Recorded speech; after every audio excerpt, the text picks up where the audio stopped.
Until a few months ago, this area of Bala Murghab Valley in the west of Afghanistan was controlled by the Taliban.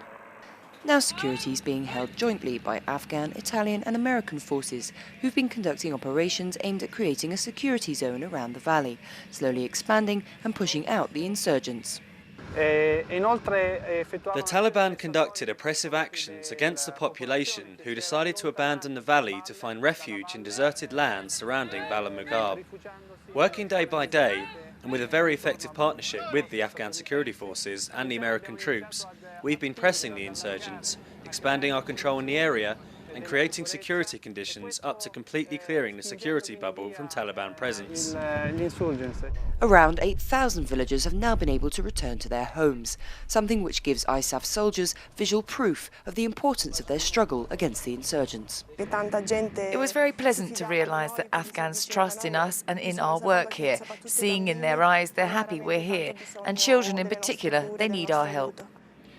But fresh in the mind of these soldiers is how it was before, when local Taliban would attack them almost every day and from all sides. Insurgent activity has been constant for the whole of our 6-month tour here. Several times we entered into contact with them. They attacked our outposts or convoys with small arms fire and also with rockets and mortars. But above all, we have seen negative pressure and influence they have had on the local population, taxing the elders in the villages. Key to holding the security bubble are combat outposts or COPs, tiny basic camps around the perimeter where platoons take turns to watch or defend against attacks. This COP is only 2 weeks old. Before, it was an abandoned village, the empty buildings providing the Taliban with cover to launch attacks on coalition forces. When the Taliban did take control, they moved all the villagers out, and so this was an abandoned town about 2 weeks ago for the last year probably.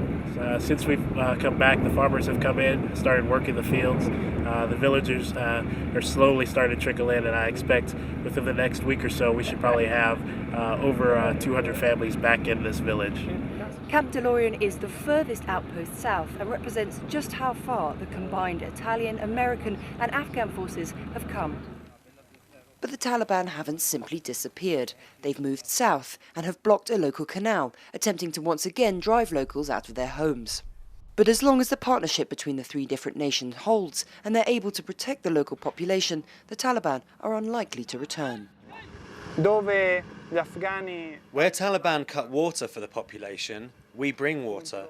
Where insurgents extort money for false religious reasons, we bring projects and humanitarian aid to support the population. I'm sure that with the population support, we can reach our goals. This is Ruth Owen in Bala Murghab for the NATO channel.